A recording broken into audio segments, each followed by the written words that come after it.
वंदना सिंह के चैनल में एक बार फिर से स्वागत है दोस्तों आप लोगों का। और देख सकते हैं ये बट का वृक्ष है और यहाँ पूजा अर्चना किया गया है दोस्तों। तो आज मैं इस व्रत के बारे में आप लोगों के साथ छोटा सा एक कथा है वो शेयर करना चाहती हूँ दोस्तों। अगर वीडियो पसंद आए और मेरी कथा अच्छी लगे आप लोगों को तो दोस्तों लाइक शेयर करना मत भूलिएगा, और अगर नए हैं तो सब्सक्राइब भी कर दीजिएगा दोस्तों। तो चलिए मैं ये कथा थोड़ा सा सुनाती हूँ आप लोगों को। बट सावित्री व्रत ज्येष्ठ मास की कृष्ण पक्ष की अमावस्या को संपन्न किया जाता है। ये इस दिन यह स्त्रियों का महत्वपूर्ण पर्व होता है। इस दिन सत्यवान सावित्री तथा यमराज की पूजा की जाती है। सावित्री ने इसी व्रत के प्रभाव से अपने मृतक पति सत्यवान को धर्मराज से छुड़ाया था। तो दोस्तों इस व्रत को गुजरात में भी किया जाता है। तो गुजरात में लोग पूनम के दिन करते हैं दोस्तों, तो इसलिए ये दो दिन किया जाता है ये व्रत। ये इस तरह से है। बट वृक्ष के नीचे मिट्टी की बनी सावित्री और सत्यवान तथा भैंसे पर सवार यम की मूर्ति स्थापित की जाती है। बड़ के जड़ में पानी देना चाहिए। पूजा के लिए जल, मौली, रोली, कच्चा सूत भिगोकर फूल तथा धूप होनी चाहिए। जल से बट वृक्ष को सींचकर तने के चारों ओर कच्चा धागा लपेटकर 8 बार परिक्रमा करनी चाहिए। इसके पश्चात सत्यवान सावित्री की कथा सुननी चाहिए। तो दोस्तों ये तो थोड़ा नियम था, और अब आगे बढ़ते हैं और इस कथा को विस्तार से सुनते हैं दोस्तों। तो चलिए मैं ये कथा सुना रही हूँ आप लोगों को, तो ध्यान से सुनिएगा दोस्तों। तो दोस्तों कथा इस प्रकार से है, आप लोग सुनिए और इस पर अमल भी कर सकते हैं दोस्तों, क्योंकि पूनम आ रहा है और पूनम के दिन ही भी यहाँ गुजरात में मनाया जाता है ये व्रत। तो दोस्तों सुनिए। मध्य देश के राजा अश्वपति ने पत्नी सहित संतान के लिए सावित्री देवी का विधि पूर्वक व्रत तथा पूजन करके पुत्री होने का वर प्राप्त किया।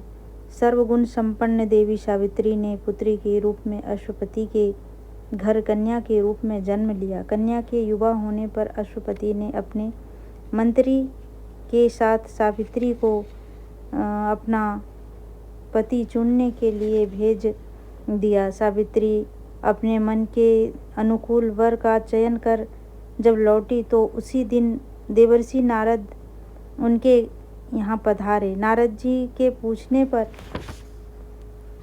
सावित्री ने कहा, महाराज, धूम्रसेन के पुत्र सत्यवान की कृति सुनकर उन्हें मैंने पति रूप में वरण कर लिया है। नारद जी ने सत्यवान तथा सावित्री के ग्रहों की गणना की, अश्वपति को बधाई दी तथा सावित्री के गुणों की बहुत प्रशंसा की और बताया कि सावित्री के 12 वर्ष की आयु होने पर सत्यवान की मृत्यु हो जाएगी।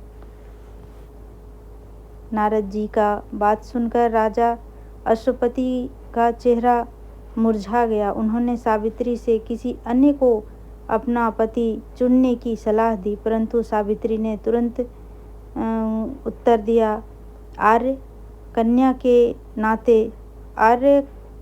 कन्या होने के नाते जब मैं सत्यवान का वर्ण कर चुकी हूँ, जो अब वे चाहे अल्प आयु हों या दीर्घ आयु, मैं किसी अन्य को अपने हृदय में स्थान नहीं दे सकती। सावित्री ने नारद जी से सत्यवान की मृत्यु का समय ज्ञात कर लिया।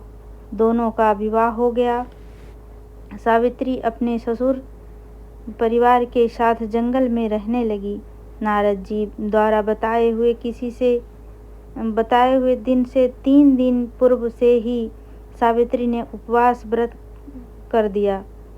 शुरू कर दिया। नारद द्वारा निश्चित तिथि को जब सत्यवान लकड़ी काटने के लिए चला तो सास ससुर से आज्ञा लेकर वह भी सत्यवान के साथ चल दी। सत्यवान वन में पहुंचकर लकड़ी काटने के लिए वृक्ष पर चढ़ा। वृक्ष पर चढ़ने के बाद उनके सिर में भयंकर पीड़ा होने लगी।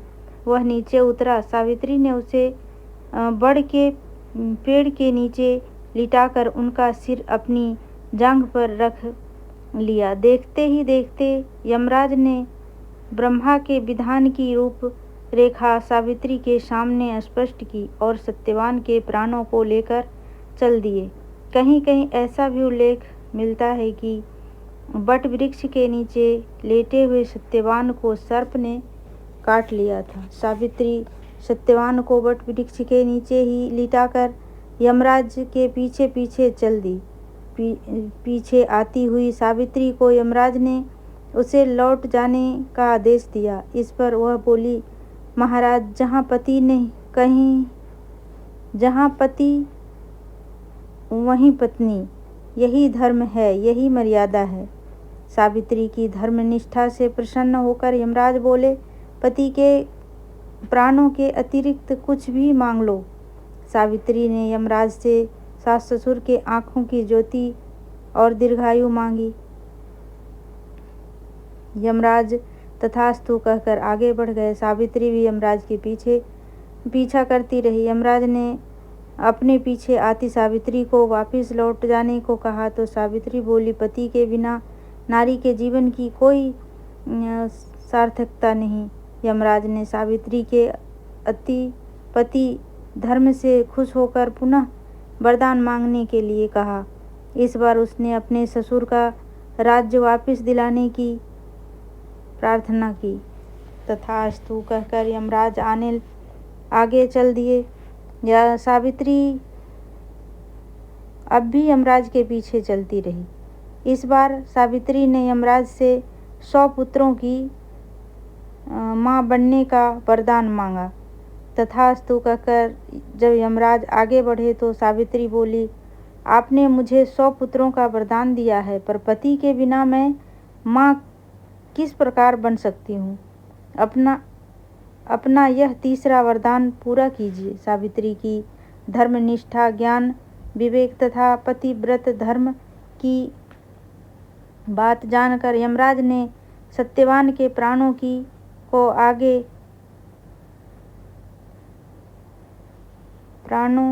को अपने पास से स्वतंत्र कर दिया। सावित्री सत्यवान के प्राण को लेकर बट वृक्ष के नीचे पहुंची, जहां सत्यवान का मृतक शरीर रखा था। सावित्री ने बट वृक्ष की परिक्रमा की और सत्यवान जीवित हो उठा।